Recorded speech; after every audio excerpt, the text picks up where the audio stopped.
कष्टाने, साहसाने, जिद्दीने या छोट्या वर्कशॉपचे रूपांतर आज बलाढ्य बलशाली टाटा उद्योगात केले. ते श्री जमशेदजी टाटा, श्री जे.आर.डी. टाटा, श्री रतन टाटा या उद्योग महर्षींची यशोगाथा होय. या उद्योगाची जोपासना करणाऱ्या उद्योग महर्षीबद्दल बोलणे म्हणजे काजव्याने सूर्याची स्तुती करावी किंवा तिटवीने समुद्र उपासण्यासारखं होईल.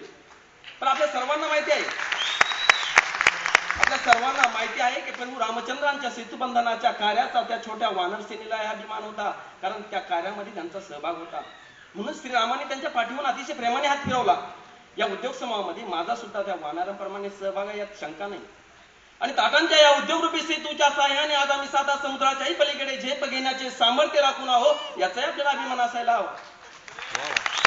आणि त्या कंपनीमध्ये, ज्या संस्थेमध्ये आज आम्ही काम करतो, त्या अर्थाने त्या उद्योगाशी आमचं फार जवळचं नातं लागतं, जीवनाचं नातं लागतं, प्रेमाचं नातं लागतं, आमच्या आयुष्याच्या उत्कर्षेचं, प्रेरणेचं आणि प्रगतीचं नातं लागतं. हे सुद्धा आम्ही विसरता कामा नाही.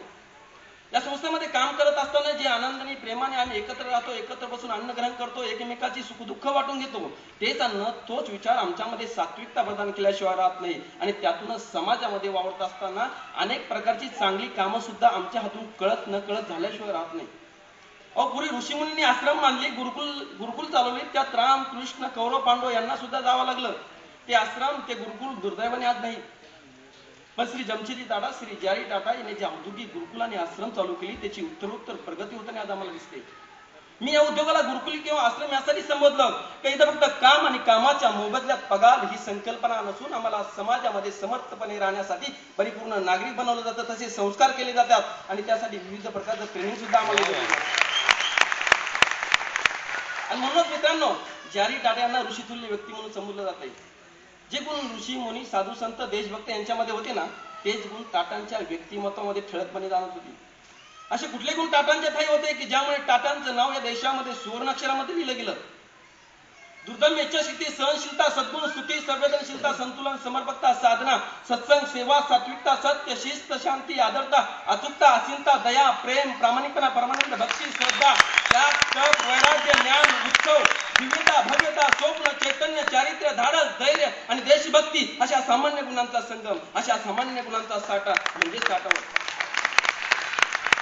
मित्रांनो, एक दिवस असाच निर्विचार होऊन बसलो होतो. अचानक मनामध्ये एका सात्विक विचाराने प्रवेश केला. हा उद्योग एवढा मोठा कसा झाला असेल, काय तत्व असेल एवढं मोठं होण्यामागं, कुणाची हात असतील घडवण्यामागं.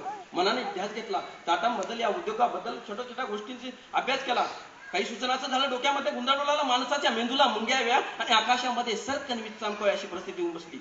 खरंच ही माणसं कशी घडली? हे काय सहज घडलं का? हे काय योगायोगाने झालं का? काहीतरी नियतीचा संकेत यामागे असू शकेल का?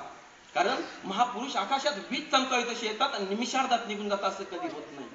त्यांच्या कार्याला, पराक्रमाला, कर्तृत्वाला काहीतरी परंपरा असते. येथे प्रत्येकाच्या येण्याला, प्रत्येकाच्या जाण्याला काहीतरी कारण आहे. याचा आम्ही कधी विचार केलाय का? आम्ही कशासाठी आलो, आम्ही काय करतो, आम्ही काय करायला पाहिजे, या प्रश्नाच्या भोवती आम्ही गुरफडून गेलो तर मग नवनवा अर्थ गोचू लागतो. मग वेगवेगळ्या क्षितिजांना धाव घेण्याची, त्या क्षितिजांपर्यंत पोहोचण्याची गुर्मी आमच्या काळामध्ये निर्माण होते. मग आम्हाला या महापुरुषांची, या उद्योग पुरुषांची